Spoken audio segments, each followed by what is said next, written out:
Bonjour à tous. Alors, j'avais envie de préparer une petite série de vidéos pour pouvoir donner des outils ou des informations que j'ai pu recevoir et qui pourraient être utiles dans une démarche de connaissance de soi et pour apporter plus de sérénité et plus de bien-être à l'intérieur de soi et du coup en rayonnement autour de soi. Alors pour commencer, je voulais parler d'une image que j'ai reçue, l'image d'une balance intérieure. Donc pour représenter cette balance, on peut imaginer deux plateaux. Et bien sûr le but du jeu, c'est que notre balance soit en équilibre, qu'il n'y ait pas un côté plus haut que l'autre, plus lourd que l'autre, que les deux soient remplis de la même façon. Et donc sur l'un des plateaux, c'est ce que je donne. Et sur le deuxième plateau, c'est ce que je reçois. Donc, il est facile d'imaginer que sur le plateau de ce que je donne, ça va être ce que moi j'offre aux autres. Ça peut être en termes de temps, en termes d'attention, en termes matériels, financiers, etc. Et sur le plateau, je reçois l'information que je trouve importante que j'ai reçue. C'est que au-delà de ce que les autres vont me donner, ça va être aussi ce que moi je me donne. Alors là encore, ça peut être matériel, financier, de l'attention, de l'écoute de la part de quelqu'un d'autre, mais aussi de l'écoute intérieure, personnelle que moi je vais avoir envers moi-même. Et donc, plutôt que d'attendre que les autres autour de moi comprennent, devinent quels sont mes besoins, de quoi j'ai besoin là maintenant pour me sentir bien, il n'y a que moi qui le sais réellement. Alors pour répondre à ce dont j'ai besoin là maintenant, c'est à moi de m'écouter et c'est à moi de me l'offrir, de ne pas attendre que quelqu'un le devine.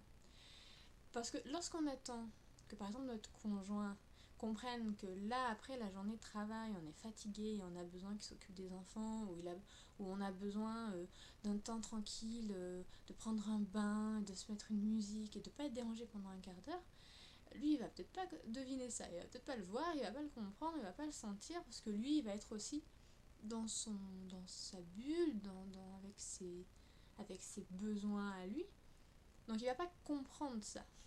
On peut pas lui demander de deviner ça.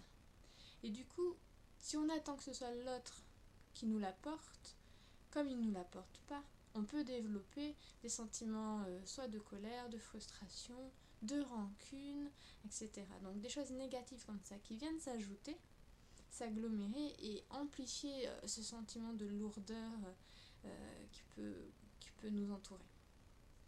Donc, règle importante, on s'écoute et lorsqu'on a besoin de quelque chose, alors on fait en sorte de nous l'apporter à soi-même.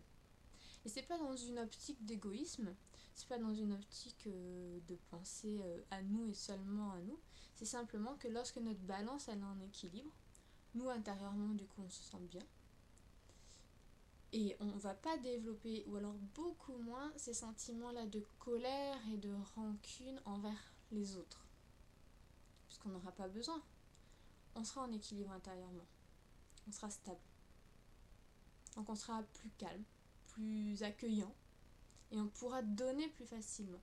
Et dans cette notion de don, alors on sera moins tenté d'être dans une attente de donnant-donnant, c'est-à-dire moi je te donne ça et si toi tu me donnes ça, ce sera pas grave, et si tu me donnes ça, ce sera très bien, mais je me dirais pas que j'ai fait un bénéfice par exemple sur ton dos, et si tu me donnes moins que moi ce que je t'ai donné, je me dirais pas ah ben quand même là il exagère, ben la prochaine fois je donnerai rien, je garderai tout pour moi et puis au moins comme ça je serai tranquille. On se dira pas ça puisque en fait il est question un tout au niveau de ce que je donne et un tout au niveau de ce que je reçois. Et donc si ma balance de ce que je reçois, que ce soit de la part d'autres ou de ma part à moi, tout ça, ça fera un tout. Ma balance, ça sera, mon plateau, il sera complet. Donc ma balance, ça sera en équilibre. Et moi, je me sentirai bien. Donc voilà. c'était l'image que j'ai reçue à ce sujet-là, que j'ai trouvé très parlant. Et du coup, j'avais envie de partager avec vous. Alors, j'espère que ça vous a été utile. Et que ça pourra vous aider si nécessaire. Si vous avez des questions, si vous avez des commentaires ou des envies de partage à ce sujet, n'hésitez pas à les faire, que ce soit en commentaire sous cette vidéo ou sur la page Facebook Clélie Harpe et Énergie. Voilà, je les lirai, j'y répondrai avec grand plaisir. Je vous dis à très bientôt, je vous souhaite une très belle journée, plein de soleil à vous, plein de belles choses. Et ciao ciao!